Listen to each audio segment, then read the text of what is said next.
Bon les filles, est-ce que vous êtes féministes? Oui. Oh oui. Allez, dites-nous qu'est-ce que c'est que le féminisme? Faire le métier qu'elles veulent et Tu voilà. vas faire les métiers que tu veux aujourd'hui? Pas d'égalité au niveau des salaires dans les milieux de l'entreprise. Tu travailles? Ah bah non. Tu voudrais faire pompier toi? Bon, ça me. Oui. Non, bah, peut-être pas là, j'ai pas envie de faire ça, mais. Par exemple, jouer au foot dans la cour, c'est quelque chose de plus masculin quand même. Et toi t'as envie de jouer au foot?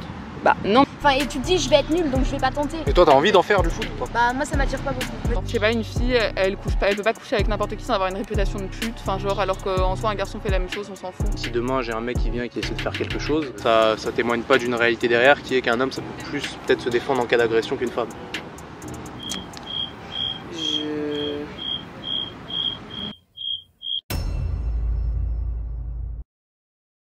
Salut les gars, les jeunes femmes viennent au monde matrixées par le féminisme 2.0, des jeunes femmes qui ne cessent de répéter des phrases vides de sens pour elles, mais pourquoi ça? Eh bien, on va le voir dans cette vidéo.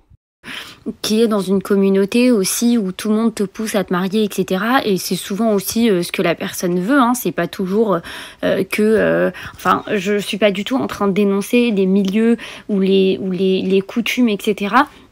Mais ce que je veux dire, c'est que parfois, cette pression, ça te fait faire des choses qui sont, en fait, qui ne devraient pas se faire faire. Ça veut dire que si tu n'avais pas la pression et si tu ne succombes pas à la pression, si tu te rends compte que tu as de la valeur en tant que femme, en tant que telle, en tant qu'homme, peu importe, parce que j'imagine que la pression, ça peut aussi venir des deux sens. Mais bon, c'est vrai qu'une femme, elle a l'horloge biologique et il y a le côté où si elle a envie de faire des enfants et que dans son milieu, faire des enfants hors mariage, c'est pas quelque chose qui est acceptable, etc. Il faut prendre ça en compte et en fait...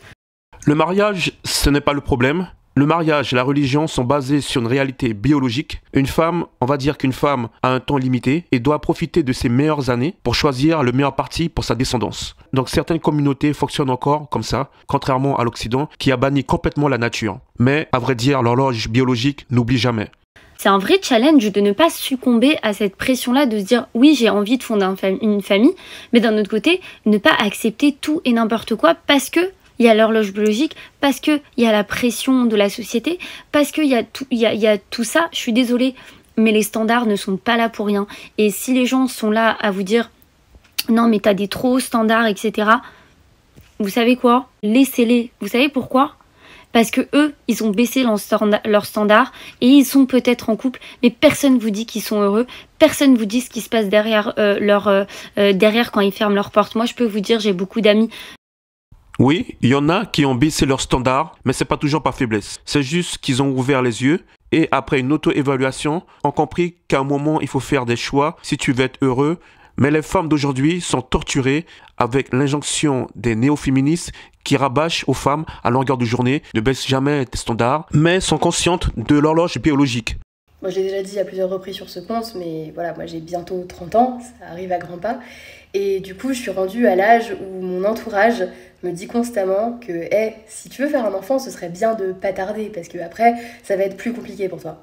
À l'approche de la trentaine, pour les femmes qui n'ont pas encore eu d'enfant, il y a une espèce de pression autour de l'âge et où tout le monde te dit que c'est soit maintenant, soit tu vas galérer et ce sera peut-être jamais du coup, et est-ce que tu veux vraiment ça? Et même si je comprends qu'il y a effectivement une réalité biologique et que la fertilité vient à décliner avec l'âge, c'est normal, je pense que l'âge ne devrait pas être un facteur déterminant dans la prise de décision pour faire un enfant en fait. Et si c'est pas l'âge, c'est quoi alors? Je sens déjà qu'il va nous sortir une connerie là. Non, parce que si je me place du point de vue de quelqu'un qui aimerait être parent, et c'est mon cas, j'aimerais beaucoup être mère, j'aimerais élever un enfant, moi je trouve que c'est quelque chose de magnifique, je pars du principe que cet enfant, je l'aime déjà avant qu'il soit là, cet enfant qui n'existe pas, qui est fantasmé dans ma tête. Je pars du principe que je veux le meilleur pour lui. Et peut-être que le meilleur pour lui, c'est d'avoir un parent qui est épanoui, qui a fait tout ce qu'il avait à faire, qui a acquis toutes les qualités qu'il devait acquérir, qui a travaillé sur les défauts sur lesquels il devait travailler, pour que cet enfant, si un jour il doit être là, soit accueilli dans les meilleures conditions. Et je pense vraiment que mettre une pression aux femmes par rapport à leur âge, c'est pas très malin. Eh bien, c'est là le problème. Ce n'est pas la femme qui décide du bon moment selon la nature, c'est la nature qui décide. Une femme peut devenir stérile à 30 ans sans raison. C'est bien là le mirage que vendent certaines idéologies féministes aux jeunes femmes. Croire qu'elles auront toujours le temps. Il serait bien plus intéressant de leur apprendre comment choisir un partenaire fiable, stable, compétent, comme le faisaient les anciens, plutôt que de les laisser apprendre à tâtons, guidés par les réseaux sociaux et les illusions modernes. Parce que la vérité, c'est que je sais pertinemment que les personnes qui actuellement sont en train de me mettre la pression pour que je fasse un enfant seront aussi les premières à m'épingler parce que je suis une mauvaise mère, si c'est le cas. Plutôt que de mettre la pression aux femmes pour qu'elles fassent des enfants, peut-être juste assurez-vous qu'elles sont prêtes à en faire. Et le fait d'être prêt à en faire, c'est pas uniquement avoir le bon âge, c'est être dans les meilleures conditions mentales, spirituelles, psychologiques, matérielles pour le faire. Il y a plein de facteurs qui entrent en compte et pour moi, juste dire à une jeune femme, parce que la vérité c'est qu'à 30 ans, à l'approche de la trentaine, on est encore une jeune femme, dire fais un enfant maintenant et t'as pas vraiment le choix parce que sinon ça va tirer entre les doigts, c'est complètement irresponsable. Non, ce qui est irresponsable, c'est de ne pas t'avertir. Tes proches font bien de te le rappeler. 30 ans, c'est jeune pour un être humain, mais pour le plan de la nature, tu es déjà vieille. Dans son discours, à aucun moment, elle ne mentionne la nature. Elle parle de société, de ses proches, et c'est en cela que les féministes ont été destructeurs. C'est de faire croire que seule la société est responsable de la situation naturelle de la femme. Un caprice qui serait soit le mien parce que je me serais pas posé les bonnes questions vis-à-vis des conditions d'accueil de cet enfant, soit de mon entourage parce que finalement je cède à la pression. Et en tous les cas, je crois que c'est pas vraiment ça. Je crois que je préférerais avoir des problèmes de fertilité, devoir prendre un nombre incalculable de rendez-vous avec des spécialistes et peut-être même prendre le risque de me faire à la réalité que je pourrais pas avoir d'enfant biologiquement parce que je suis trop âgée, plutôt que de faire un enfant tout de suite maintenant parce que la société et mon entourage me disent que « Allez, c'est le moment, meuf, vas-y ». On n'est jamais complètement prêt à l'arrivée d'un enfant de toute façon. Sur le plan financier, la femme est devenue une femme pourvoyeuse, elle a accès aux ressources et n'a plus besoin d'un homme pour le plan financier. Mais la nature reste toujours la plus forte. Cette notion de l'horloge biologique, c'est qu'elle a commencé à émerger dans les médias à partir des années 60, quand les femmes ont commencé à travailler.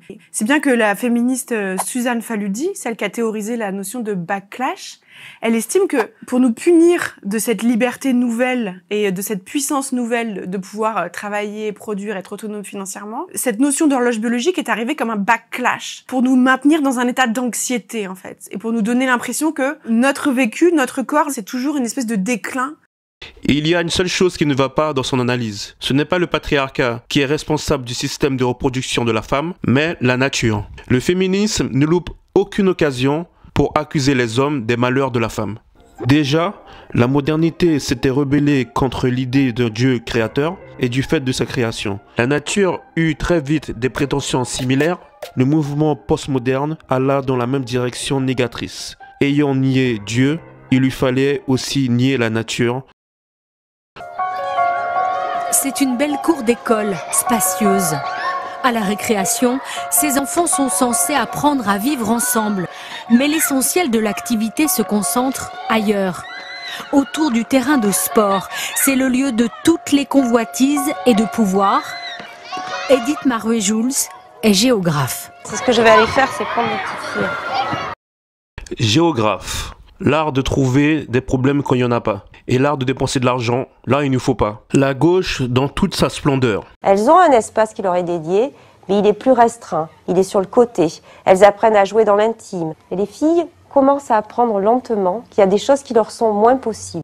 Dans cet extrait, c'est simple. Si t'es pas bonne en foot, ben t'es pas bonne, c'est tout. Y a pas de honte à ça. Les garçons préfèrent jouer entre eux pour se challenger. C'est important de souligner cette tendance où on pousse les femmes à abandonner leur énergie féminine. On les fait comprendre qu'elles doivent imiter l'homme pour avoir de la valeur. Il y a quelque chose à creuser là. Beaucoup de féministes dévalorisent ce qui est féminin. C'est assez paradoxal. Pour se sentir valorisées, elles vont chercher à faire comme les hommes. Il faut copier les hommes, que ce soit dans les petites ou les grandes choses. Elles adoptent leur code. Fumer, parler fort, prendre des métiers d'hommes, porter des costumes, ne pas se faire interrompre par des hommes, repousser la maternité, la compétition. Par exemple, jouer au foot dans la cour, c'est quelque chose de plus masculin quand même. Et toi, t'as envie de jouer au foot? Bah non. Enfin, et tu te dis je vais être nulle donc je vais pas tenter. Mais toi, t'as envie d'en faire du foot ou pas? Bah moi ça m'attire pas beaucoup. La Suède est un bon exemple et un exemple récent car il a subi un échec cuisant dans sa politique égalitaire. Car les femmes ont continué à s'orienter vers les métiers traditionnellement féminins et les hommes se sont orientés vers les métiers d'hommes. Donc on voit bien ici que ce n'est pas une question de société. Les hommes aiment les activités d'hommes et les femmes aiment les activités de femmes. C'est tout. Aujourd'hui, les femmes, elles font leur plan exactement comme les hommes. Sauf qu'on n'a pas les mêmes réalités biologiques, comme je l'ai dit tout à l'heure. Ça fait qu'elles se disent, je vais faire mes études. Une fois que j'ai mes études, je vais trouver un emploi stable. Et ensuite, je peux devenir propriétaire, je peux faire ceci, je peux faire cela. On a une horloge biologique en tant que femme. Et on peut crier autant que possible à l'égalité homme-femme. Ça ne change absolument rien à ce que nous sommes. Parce que d'ailleurs, quand on parle d'égalité homme-femme, on parle des droits. Donc oui, on va avoir les mêmes droits. Et franchement, à ce que je sache, nous avons les mêmes droits. En tout cas, en Occident, c'est le cas. Agir de cette façon démontre la détestation que les féministes éprouvent à l'égard des femmes. Les féministes, les néo-féministes ont une horreur de la nature et refusent tout simplement une chose simple. La femme et l'homme sont différents biologiquement. Les femmes n'ont pas le même temps, les mêmes options, la même liberté que peut avoir un homme. Cette détestation de la femme et donc d'elle-même démontre une chose simple, une jalousie malsaine envers les hommes et envers leur liberté. On va passer à la partie dynamique sociale maintenant.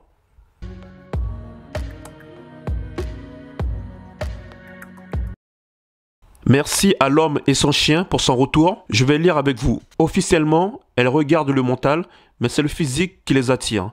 Alors qu'officiellement, les hommes sont attirés par le physique, mais détectent un QI de poulet et ne reviennent jamais dessus. C'est une bonne analyse. Ce que j'ai aimé particulièrement, c'est le petit truc. Sachant qu'en moyenne, un rapport satisfaisant est entre 7 et 10 minutes, il écrit « Visualisez l'horloge et l'heure à laquelle vous voulez arriver ». Rendez-vous à 18h, 18h10 par exemple. C'est une technique testée et validée. Je pense que ça oblige le corps à apprivoiser la montée de tension. J'ai eu une réflexion aussi. Cette technique peut s'appliquer aussi au plaisir solitaire, car je pense qu'elle apprend aussi à ton corps à mieux gérer la montée de tension. Mais vaut mieux éviter les films pour adultes. Vaut mieux utiliser l'imagination, car ton cerveau s'habitue à une stimulation artificielle et quand tu as une vraie femme en face de toi, elle te paraît fade. Il y a beaucoup d'études dessus. Donc c'est un vrai piège. Merci d'avoir regardé cette vidéo. Je vous laisse avec mon ami Bobby. Ciao. Ah, tu es encore là? C'est l'écran de fin. Voici une autre vidéo que tu pourrais apprécier, ou celle-là. C'était vraiment cool d'avoir regardé cette vidéo. Un petit like si tu as aimé et abonne-toi. Ciao.